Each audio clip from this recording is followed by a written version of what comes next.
Aduh.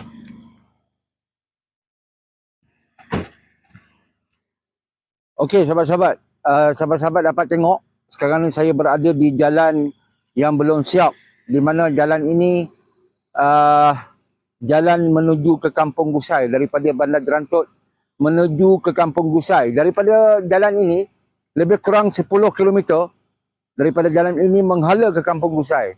So, sahabat-sahabat, kita minta kepada pihak-pihak yang berwajib dapat menyediakan peruntukan untuk sediakan batu kasaran seperti ini untuk penduduk Kampung Gusai, memudahkan bagi mereka untuk keluar ke Kampung Gusai, untuk keluar ke Bandar Jerantut dan mengeluarkan hasil tanaman mereka, hasil pertanian dan sebagainya.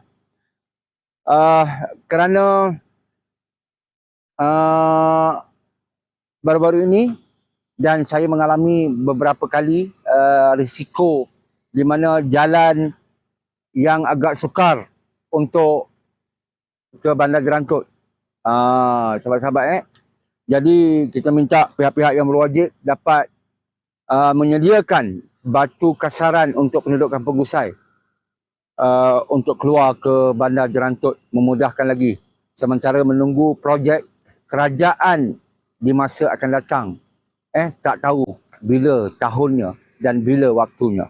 Okay guys, let's go.